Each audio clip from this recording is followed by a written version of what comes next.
Bolt cutters snapped the old lock like it was made of soda can metal. The manager stood behind me pretending this was normal, clipboard in hand, saying the renter stopped paying. I rolled the door up and got hit with sweet rot and bleach fighting each other. The unit looked clean at first. Plastic bins, labels, a folded tarp, everything stacked like somebody packed it after a deep breath, not during a panic.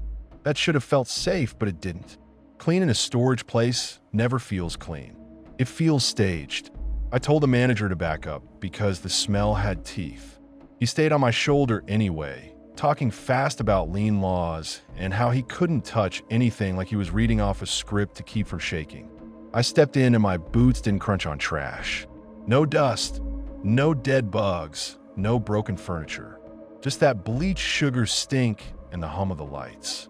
The bins had sharp labels like towels and tools ends mass. Normal words, careful handwriting. The kind of neat that takes time. That's what got under my skin.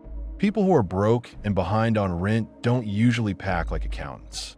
I glanced back at the manager, and he was watching the aisle, not the unit, like he was more worried about who might turn the corner than what was actually in here. In the back sat a freezer chest on a pallet, shoved against the wall. Duct tape crisscrossed the lid in layers, different brands, like somebody kept adding more every time it tried to open. The freezer wasn't dusty either. Somebody wiped it down. Somebody cared. The manager saw me looking and started rambling about hunters, about frozen meat, about how people store weird stuff. His voice went too bright. I told him to quit the bullshit and stand back. He didn't move. He muttered liability again. I snapped that if there was liability, it was him dragging me into this without telling me the place smelled like a damn morgue. I didn't plan on opening it. My hand just did it. I hooked a finger under the tape and ripped. The sound bounced down the aisle. One strip turned into 5. My fingers stuck to the glue and I had to yank hard to free them. The lid resisted like it was vacuumed shut. I pulled harder and the stink climbed out like it had been waiting for air. Inside were vacuum seal bags. Not steaks, not fish. Hair, packed flat like a wig got shaved off and bagged for evidence. Teeth, loose and yellow, some with bits of dark root still on them. Fingers, clean, pale, trimmed right at the knuckle, nails still on like someone practiced on them. There were more than a few, enough that my brain tried to start counting and then quit. One bag had a finger with a cheap ring still on it, silver-colored, squeezed tight against the skin. Another bag held something I didn't want to name because the second I named it, it stayed. My throat locked and I gagged hard, loud, ugly. Spit hit my chin. My eyes watered so bad I couldn't see for a second. I slammed the lid down and pressed my palms on it like it might jump back open. My hands shook. I wiped them on my jeans like that could erase what I just seen. The manager leaned in anyway because of course he did. And the moment his eyes hit the inside, he made this choking sound like he'd swallowed a coin. Then he tried to act official again, like he could paperclip this into a problem that wasn't his. He started saying we should secure the unit and document it, and I lost it. I told him to call the cops right now, not his boss, not his insurance, not whoever he usually calls when a toilet overflows. He fumbled his phone out, and I saw his thumb hover over his district manager's number first. That pissed me off in a way that made my vision go narrow. I told him straight that if he called anyone but 911, I was walking away and he could deal with whatever was in that freezer by himself. He tried to argue, said something about false alarm, said the renter could sue, said the cops would make it a whole thing. Like it wasn't already a whole fucking thing. I stepped closer and he backed up without thinking, like his body finally agreed I wasn't the scary part here. He finally hit the call button, but his hands are shaking so hard he dropped the phone once. While he fumbled, I backed out of the unit and kept my eyes on the opening because I suddenly understood how easy it would be to trap me. One tug on the strap and that door could drop. One shove and I'd be in the dark with that chest. I kept picturing the tape. Someone taped it because it didn't stay shut on its own. Someone fought with it. I could almost see it. Hands slapping tape down fast, breath in short bursts, that frantic little panic people get when something won't stay contained. The manager started talking into the phone, words spilling out wrong, calling it a biohazard like he couldn't say what it was. He kept looking at me like he wanted me to take the call away from him. I wasn't taking anything. I stood there with my foot near the door track, ready to jam it if it moved. I didn't feel brave. I felt stupid for being there at all. I scanned the aisle, listening for an engine, a cart, anything. The row stayed dead quiet, like the whole place was holding its breath. Then tires hit gravel fast, not the slow roll of a customer. Fussed, angry. A car came in hot and stopped crooked near our row, like the driver didn't give a shit about parking lines. The doors didn't creak, open slow. It flung open. A man got out and walked straight toward us like he owned the place. He didn't ask why the unit was open. He didn't look confused. He looked locked in. His eyes went to my hands first, like he was checking for prints, like he wanted to know exactly what I touched. He wasn't big, but he moved like he knew how to hurt someone without making noise. The manager tried to step forward, tried to do the customer service thing, but his voice died halfway. The man's stare shut him down without a word. The manager actually shrank, like he'd been trained his whole life to fold when the wrong customer looks at him. I put myself between the guy and the unit because my body chose that before my brain did. The man came closer, close enough that I could smell cigarettes and something chemical on his clothes. His jaw flexed once like he was grinding his teeth. He didn't swing. He shoved me. Not a fight shove, a placement shove. He wanted my feet inside the unit. I stumbled back, caught the door frame, and felt the roller door jerk down a few inches, his hand on the pull strap, trying to close us in with the freezer. The metal rattled, and the sound flipped my stomach. I jammed my boot under the door and kicked up, screaming at the manager to unlock the gate. The manager stood there frozen, phone still at his ear, eyes wide, mouth open like he couldn't pick a task. I screamed again, and he finally moved, but too slow. The man grabbed my ankle. His nails dug through my jeans and scratched skin. He yanked like he wanted to drag me into the dark. And for a second, my boot slid, and my knee hit the threshold, and I felt the door scrape my shin. I saw in my head clear, me on the floor, door down, freezer waiting. The manager outside, useless. That's how people disappear. Not with a scream, with a dumb delay. I stomped his wrist until he let go. Healed down again and again, nothing fancy, just pain. He hissed and his grip broke. I ripped my leg free, shoved up on the door with both hands, and crawled out on gravel, scraping my elbows raw. I got up and ran. Not toward the row exit, not toward my truck, toward the office because I needed a door that locked and a camera that worked. My knee screamed and I didn't care. My lungs burned and I didn't slow down. The gate buzzer started screaming. That high alarm whine you hear when someone hits the panic. The sliding gate began to close, slow at first, then faster, like the motor finally woke up. I reached the office door and hit it hard, rattling the glass. The manager stumbled behind me, still on the phone, face gray, and fumbled the keys like his fingers belonged to somebody else. He got the door open, we slammed inside, and he threw the deadbolt with shaking hands. I stared out the window at the aisle. The man didn't chase. He stood by his car and watched the gate finish closing like he was memorizing it. Then he looked straight at the office window, not at me exactly, just at the glass, and I felt my stomach drop because it meant he knew the cameras were there and he didn't care. He didn't look rushed. He didn't look scared. He looked annoyed, like we interrupted his routine. The man didn't chase. He walked back to his car slow, like he'd already decided what he'd do next time when nobody was watching.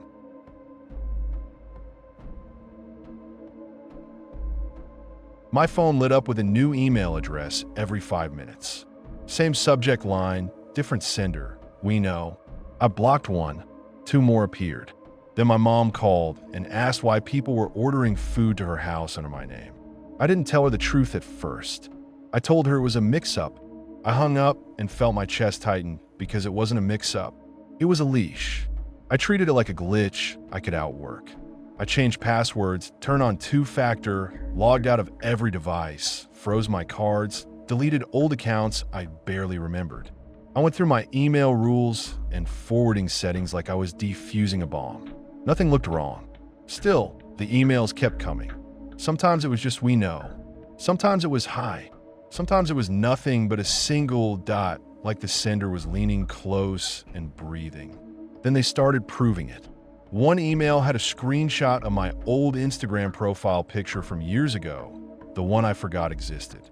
Another had my full name spelled right, including my middle initial nobody uses. My mom called again. Another driver showed up with 3 pizzas and shakes, my name on the receipt, a note that said "leave at door." She laughed for half a second, then got angry because she felt dumb standing on her porch with strangers. She said the driver asked if she was the girlfriend. She said he kept staring past her shoulder like he was looking into the house. I told her to stop taking deliveries. She told me I don't get to order her around. I snapped and told her to stop opening the fucking door to anything with my name on it. She went quiet, then asked what was really happening. I said someone had my info and they were trying to scare me. She asked if I owed money. She asked if I was on drugs. I told her to stop reaching for reasons and just listen. Then the tone flipped. One message had my old address. The next had my current one. The next had a photo of my car from across the lot, close enough to see the scratch on my bumper and the air freshener hanging from my mirror. Whoever took it stood there long enough to hold the phone steady, and they wanted me to know it. I ran outside like an idiot with my keys clenched in my fist. I scanned the lot, the stairwell, the street. Nothing. I checked under my wipers for a note. I checked my tires. I checked the back seat, even though it was locked. I hated myself for doing it, but I did it anyway. I went back in and locked everything, then checked it again, then sat with my lights off watching my doorbell camera like a religion. I started screenshotting everything. I made a folder. Dates, times, sender addresses. It felt pathetic, like I was building a case nobody wanted. I called the non-emergency line.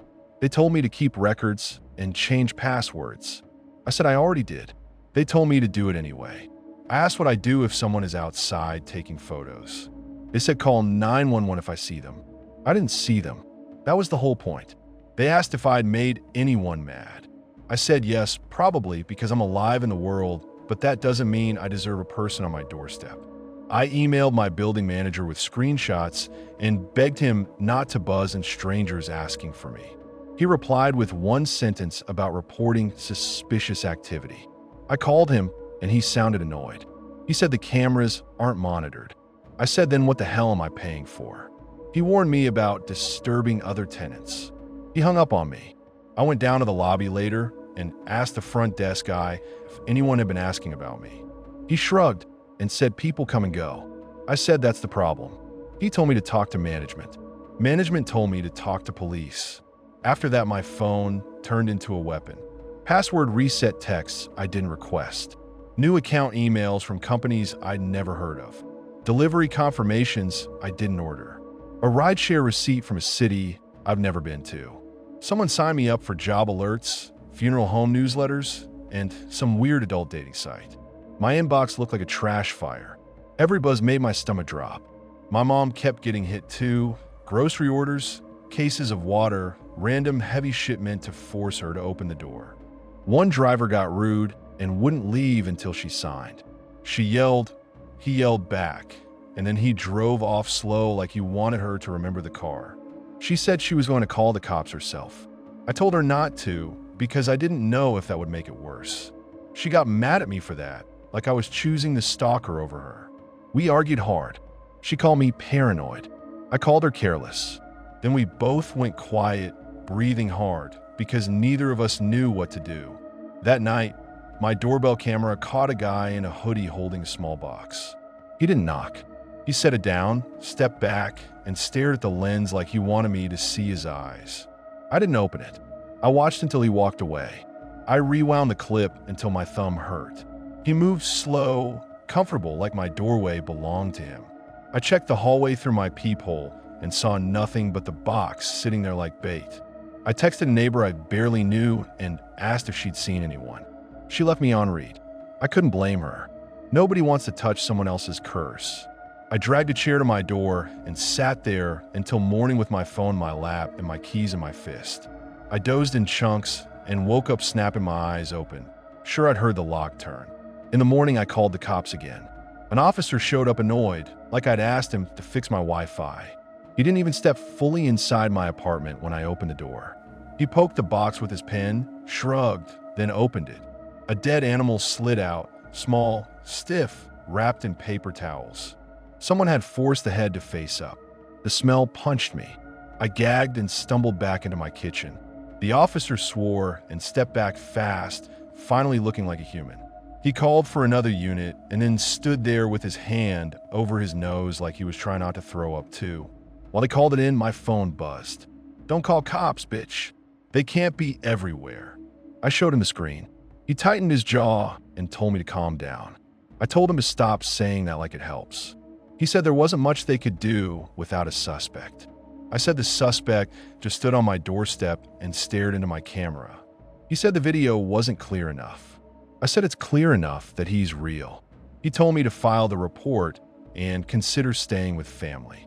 Like I could move my whole life faster than this person could type. After he left, I scrubbed my hands until they stung, even though I hadn't touched the thing. I kept smelling it anyway. I took the trash out 3 times like that would erase what I'd seen. The emails kept lighting up with new senders, same subject line. I started feeling like my own phone was a shock collar. 2 hours later, sirens screamed outside my building. I looked out and saw cops taking cover behind cars, rifles out, yelling at my door like I was holding someone hostage. My stomach dropped so hard I thought I'd puke. I didn't even understand until I heard my apartment number shouted through a megaphone and my name slammed into the air like an accusation. Somebody had called in a violent person and my address and tried to get me killed by procedure. I called 911 with my hands shaking and told the dispatcher I was being swatted, unarmed, alone. She asked if I had weapons. She asked if I was threatening anyone. She asked if I was suicidal. I kept saying no, no, no, and I forced my voice flat because I knew what panic sounded like on their end. Then the banging started. Boots. Fists. The door rattling in its frame. Command screamed like I was about to rush them. I heard a neighbor crying through a wall. I heard someone yell that I had a gun. I didn't. I stood there thinking how easy it is to do this to someone. One call, one lie, and the system turns your front door into a kill box. I opened the door slow and stepped out with my hands high, shaking so hard my fingers twitched. They yanked me into the hallway, shoved me to the floor, cuffed me hard enough my wrists burned. My cheek scraped the carpet and I tasted dust. Someone kept shouting questions over other shouting. I tried to answer and my voice came out cracked, thin, not my voice. The officer who'd opened the box earlier recognized me and cursed under his breath like he'd been waiting for this part. They cleared my apartment. They found nothing because the threat wasn't inside. When they finally uncuffed me, nobody apologized. One cop told me to be more careful, like I'd filed my own SWAT call by mistake. I stood there in the hallway with red marks on my wrists while my neighbors stared like I was the freak show. My phone buzzed again with a fresh email from another brand new address. Still think they can save you? It was behind a screen, laughing, trying to turn my own front door into a firing line.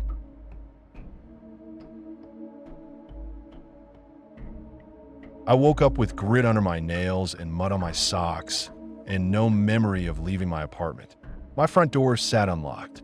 The chain hung loose like I'd never used it. I lay there staring at the gap between the door and the frame like it might start talking.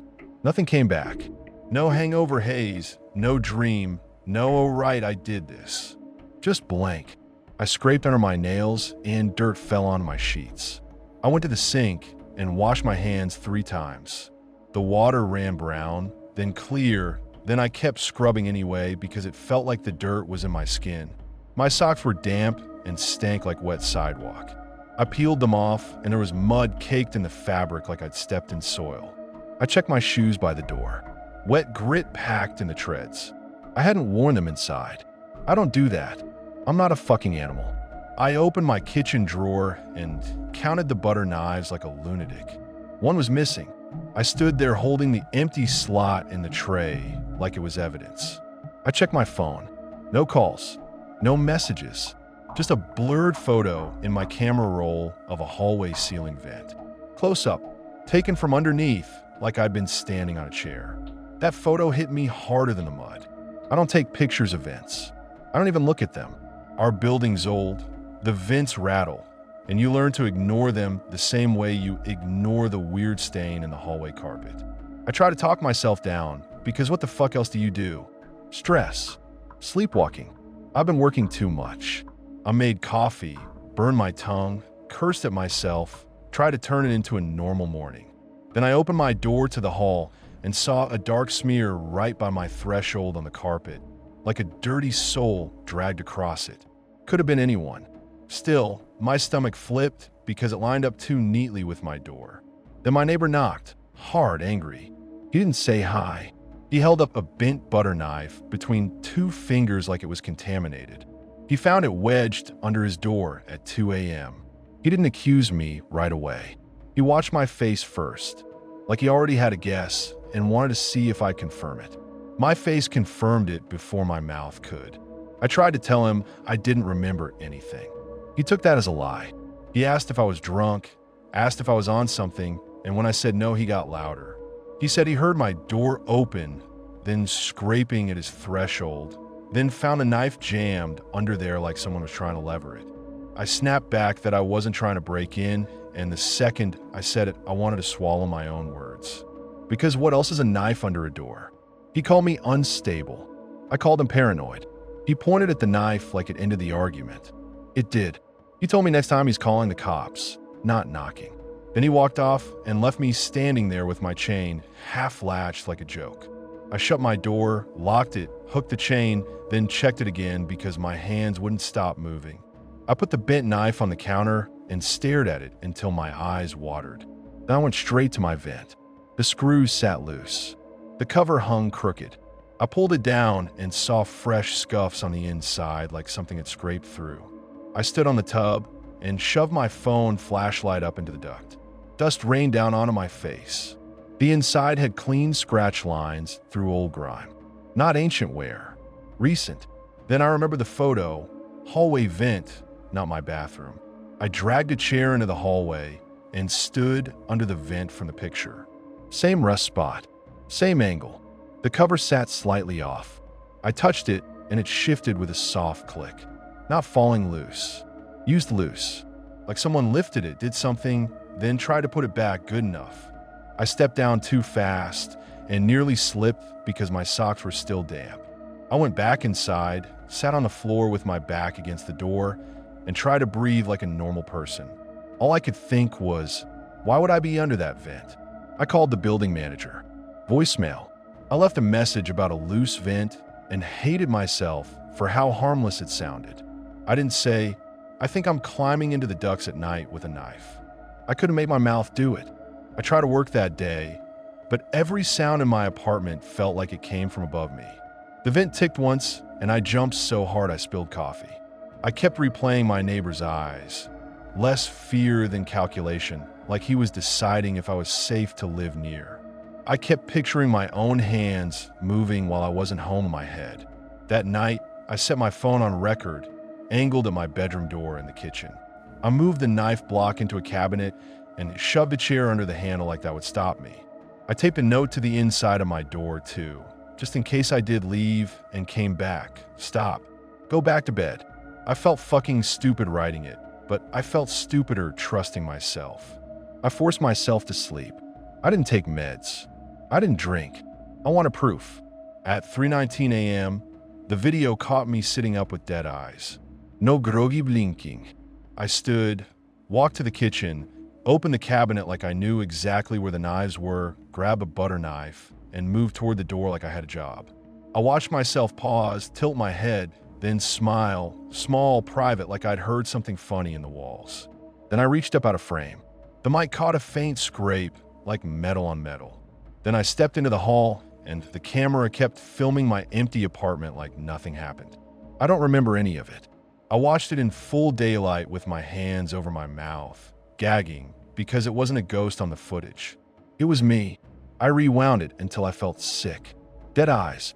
Knife. Smile. I didn't look lost. I looked focused. That's the part that broke me. I could have handled sleepwalking. I couldn't handle on a mission. I called a friend and told them to come over. They showed up annoyed, then saw my face and shut up. I played the video and watched them watch it. Their jaw clenched the same way mine did. They tried to blame stress, and I blew up. I told them to stop making it cute. I told them somebody could get hurt, and it would be my hands doing it. We argued in circles. Doctor, hospital, cops, no cops, until my throat hurt and my eyes burned. I made them take my spare keys.